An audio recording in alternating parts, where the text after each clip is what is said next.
Assalamualaikum warahmatullahi wabarakatuh. Perkenalkan, nama saya Nur Fadila dari program studi Pendidikan Agama Islam PAI 4C dengan NIM 20112604. Baiklah, tujuan pembuatan video kali ini untuk memenuhi salah satu tugas mata kuliah materi Akidah Akhlak 3 dengan dosen pengampu Bapak Dr. Nur Habibullah MPDI. Baiklah, pada kesempatan kali ini saya dari kelompok 6 mendapatkan judul makalah yaitu Akidah yang benar terhadap hari kiamat. Langsung saja, di sini saya akan menjelaskan sedikit pemaparan mengenai akidah yang benar terhadap hari kiamat. A. Pengertian iman kepada hari kiamat. Hari akhir atau biasa disebut juga hari akhirat adalah hari hancurnya semua alam semesta ini beserta seluruh kehidupan yang ada di dalamnya. Hari akhir juga bisa dipahami sebagai hari berakhirnya kehidupan di dunia fana ini dan memasuki awal kehidupan yang baru yang abadi di akhirat.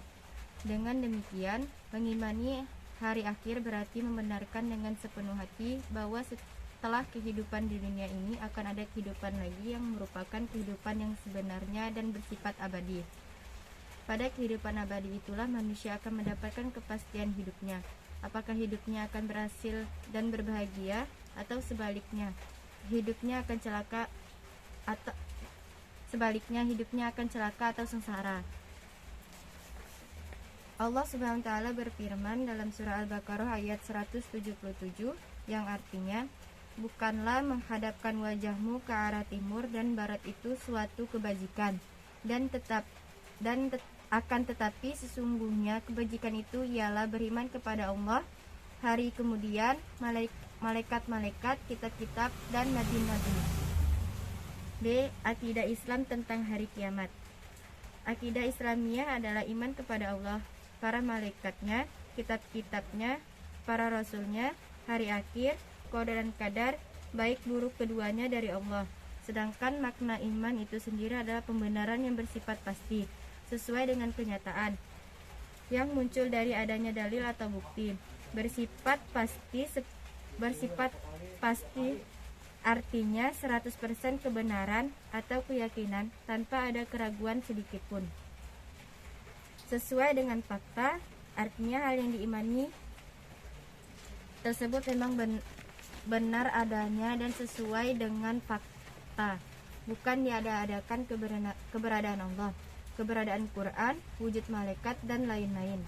Muncul dari suatu dalil artinya keimanan tersebut memiliki hujjah atau dalil tertentu. Tanpa dalil sebenarnya tidak akan ada pembenaran yang bersifat pasti. Oleh karena itu, semua dalil tentang akidah pada dasarnya disandarkan pada metode akliyah. Dalam hal ini Imam Syafi'i berkata, ketahuilah bahwa kewajiban pertama bagi seorang mukallaf adalah berpikir dan mencari dalil untuk ma'rifat kepada Allah Subhanahu wa taala. Arti berpikir adalah menalar dan perenungan kalbu. Dalam kondisi orang yang berpikir tersebut dituntut untuk ma'rifat kepada Allah Subhanahu wa taala. Dengan cara seperti itu, ia bisa sampai kepada makrifat terhadap hal-hal yang gaib dari pengamatannya dengan indera dan merupakan suatu kewajiban dalam bidang usuluddin. C. Nama-nama hari kiamat.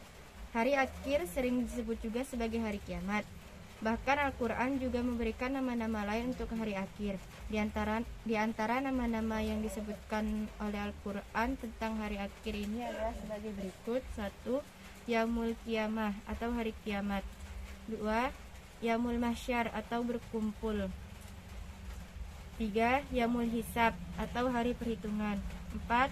Yaumul Zilzalah atau hari kegempaan. 5. Yaumul Waqiah atau hari kejatuhan. 6. Yaumul Qari'ah atau hari keributan. 7. Yaumul Ghasiyah atau hari pembalasan. 8. Yaumul Haqqah atau hari kepastian. 9. Yaumul Tammah atau hari bencana agung. 10. Yaumul Jaza atau hari pembalasan. 11. Yaumul Wa'id atau hari ancaman. 12. Yaumul Mizan atau hari pertimbangan. 13. Yaumul Jami atau hari pengumpulan. 14.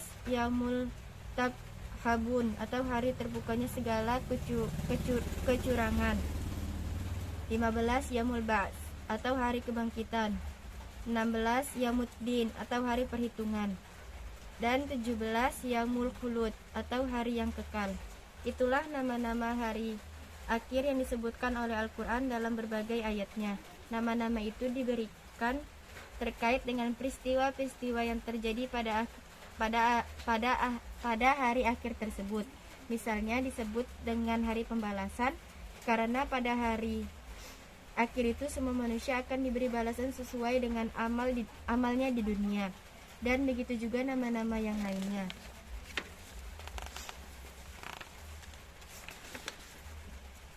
D. Kebangkitan manusia dari alam kubur. Pada masa kebangkitan, semua manusia dikembalikan seperti wujud semula. Meskipun ketika kematiannya mengalami kehancuran, misalnya karena terbakar atau mengalami kecelakaan. Pada masa ini manusia akan berbeda-beda keadaannya tergantung kepada amal perbuatan yang dilakukannya di dunia. Manusia yang amalnya baik di dunia akan suci jiwa dan hatinya, maka tubuh dan ruhnya akan sempurna ketika dibangkitkan. Sebaliknya manusia yang buruk amal dan kotor jiwa dan hatinya, maka keadaan tubuh dan ruhnya tidak sempurna.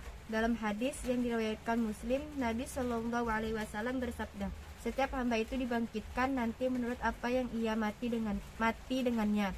Maksud hadis ini, jika manusia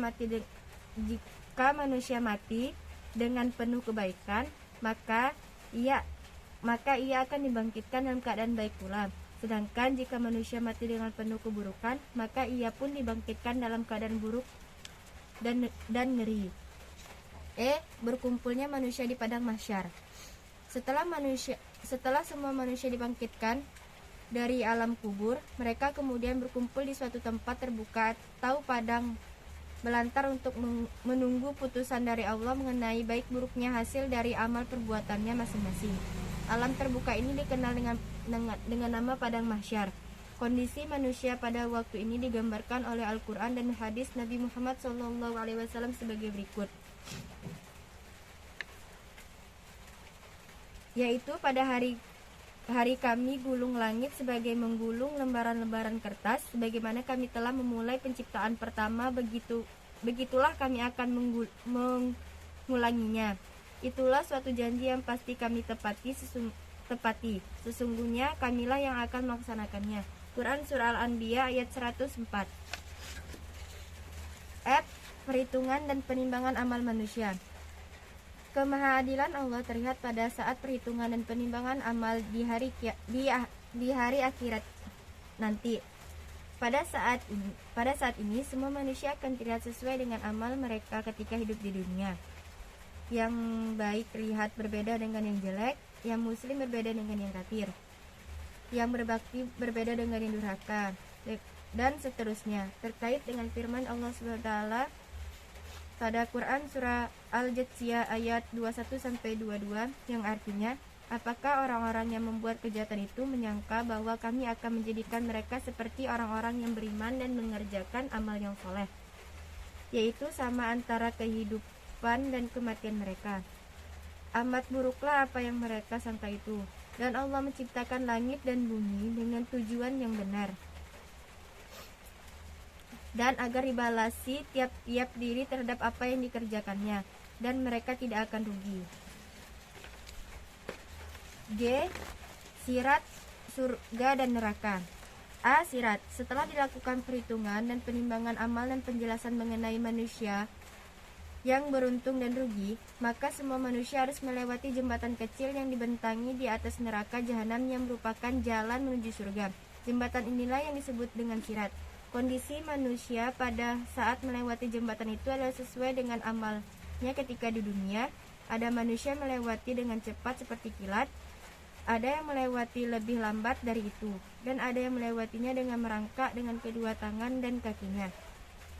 Yang tidak berhasil melewati jembatan itu akan jatuh ke neraka jahanam. Bagi mereka yang selamat melewati jembatan ini, yakni orang-orang yang beriman, mereka akan berhenti di atas jembatan antara surga dan neraka untuk dibersihkan dan disucikan dari setiap apa yang telah terjadi di antara mereka tentang permusuhan, kebencian, dan kotoran-kotoran lainnya. Setelah itu mereka diizinkan masuk ke surga. Surga dan neraka adalah dua tempat yang menjadi tujuan akhir dari perjalanan manusia. Surga merupakan tempat yang penuh dengan kenikmatan yang akan dihuni oleh orang-orang yang taat kepada Allah, dan neraka merupakan tempat yang penuh dengan kesengsaraan yang akan dihuni oleh orang-orang yang durhaka kepada Allah. D. Surga. Dalam bahasa Arab, surga disebut dengan jannah. Kata jannah berarti kebun atau taman yang berisi berbagai pepohonan. Surga merupakan suatu tempat tinggal abadi bagi orang-orang yang bertakwa kepada Allah. Luas surga digambarkan seluas langit dan bumi. Adapun bau surga tercium dari jarak perjalanan 100 tahun. Nabi SAW bersabda, sesungguhnya bau surga didapatkan dari jarak perjalanan 100 tahun. Hadis riwayat Ahmad. Dalam riwayat yang lain ditegaskan 500 tahun jarak perjalanan. Dalam Al-Quran dijelaskan beberapa nama surga. Di antara nama-nama surga adalah sebagai berikut. 1. Jannatul Ma'wa. 2. Jannatul Adnan. 3. Darul Khulud. 4. Jannatul Firdaus. 5. Darul Salam. 6. Darul Maqamah. 7. Jannatul Naim, dan lain sebagainya. C. Neraka. Dalam bahasa Arab, neraka disebut dengan nar. Kata nar dari segi bahasa berarti api. Neraka merupakan lembah kebinasaan dan tempat terburuk di akhirat yang disediakan untuk orang-orang kafir. Dalam Al-Quran dan hadis juga disebutkan beberapa nama neraka dan tingkatan-tingkatannya. Di antara nama-nama neraka itu adalah 1. Hawiyah. 2. Lazha. 3. Sa'ir. 4. Sakor. 5. Huthamah. 6. Wa'il. 7. Jahannam. Dan 8. Jahim. H. Fungsi dan hikmah beriman kepada hari akhir. Dengan mengimani hari akhir, dengan segala peristiwa yang terjadi pada hari itu, tentunya banyak hikmah yang dapat diambil untuk dijadikan cermin dan pelajaran dalam kehidupan sehari-hari. Di antara hikmah sekaligus fungsi dari iman kepada hari akhir adalah 1. Menambah keyakinan akan keadilan Allah. 2. Memotivasi agar manusia selalu berbuat baik dan meninggalkan perbuatan-perbuatan tercela. 3. Mendorong manusia agar selalu berhati-hati dalam berbuat. 4. Mendorong manusia untuk meneguhkan imannya dan menambah kualitas takwanya. 5. Menyadari bahwa kehidupan dunia ini hanyalah sementara. 6. Menyadari bahwa dunia merupakan ladang yang harus dimanfaatkan dengan sebaik-baiknya agar dapat dipanen hasilnya kelak di akhirat. Mungkin hanya itu penjelasan dari saya. Selanjutnya saya akan menjawab beberapa pertanyaan dari teman-teman PAI 4C. Langsung saja, pertanyaan pertama, bagaimana sikap perilaku orang yang meyakini hari kiamat? Sikap hidup orang yang beriman kepada hari akhir adalah sebagai berikut. Tidak terpedaya oleh kenikmatan dunia, tidak menunda-nunda kebaikan, senantiasa meningkatkan kualitas ibadahnya, dan berusaha sekuat tenaga menghindari perilaku tercela yang dilarang keras oleh syariat. Pertanyaan kedua, bagaimana perilaku orang yang beriman kepada hari akhir ketika mendapatkan ujian dari Allah Subhanahu wa taala? Selalu sabar dan ingat bahwa semua yang kita miliki adalah milik Allah. Allah memberikan kita cobaan untuk meningkatkan derajat kita, dan apabila kita berhasil melewati cobaan itu dengan sabar, maka yang kita dapatkan adalah pahala. Terus pertanyaan ketiga, bagaimana keadaan manusia pada hari kiamat? Peristiwa kiamat ada dalam surah Al-Zalzalah, yang artinya apabila bumi digoncangkan dengan goncangan yang dahsyat dan bumi telah mengeluarkan beban-beban berat, dan manusia bertanya, mengapa bumi menjadi begini. Pada hari itu bumi menceritakan beritanya karena sesungguhnya Tuhanmu telah memerintahkannya. Pada hari itu manusia keluar dari kuburnya dan keadaan bermacam-macam supaya diperlihatkan kepada mereka balasan pekerjaan mereka. Barang siapa yang mengerjakan kebaikan seperti zarah pun niscaya dia akan mendapatkan balasannya, dan barang siapa yang mengerjakan kejahatan niscaya dia akan melihat balasannya pula. Terus pertanyaan selanjutnya, pernah dikatakan bahwa manusia ketika di padang mahsyar nanti bisa bertemu dengan orang yang diidolakannya. Lantas apakah hal tersebut benar, dan jika iya apa dasarnya? Menurut saya, suatu saat di padang mahsyar itu manusia tidak akan mengetahui siapapun yang ada di sekelilingnya, bahkan walau itu saudaranya sendiri. Karena saat di padang mahsyar manusia hanya memikirkan dirinya sendiri dan tidak memikirkan orang lain. Mengenai pertanyaan tersebut belum ditemukan jawaban pasti, tetapi terlalu mengidolakan seseorang itu hanya sewajarnya saja, karena idola umat Islam yang sebenarnya itu adalah Nabi Muhammad SAW. Terus pertanyaan terakhir, mengapa Allah menciptakan alam semesta beserta isinya jika pada akhirnya akan dihancurkan? Tujuan penciptaan manusia dalam Al-Quran adalah supaya beribadah kepada Allah. Sedangkan kebanyakan ayat dalam Al-Quran menerangkan penciptaan langit dan bumi adalah menunjukkan Allah Maha Kuasa dan Perkasa atas segala sesuatu.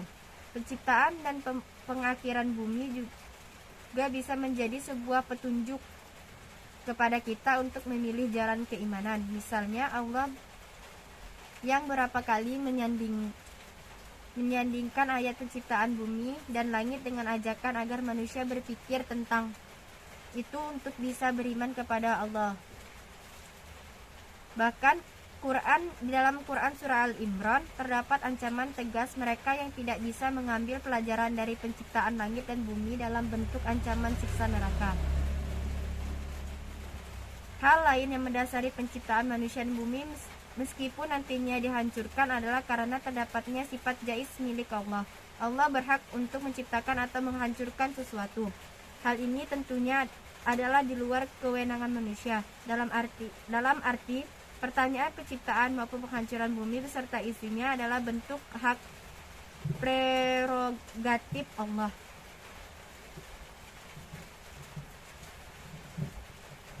Dalilnya adalah yang artinya, dan Tuhanmu menciptakan apa yang Dia hendaki dan memilihnya. Sekali-sekali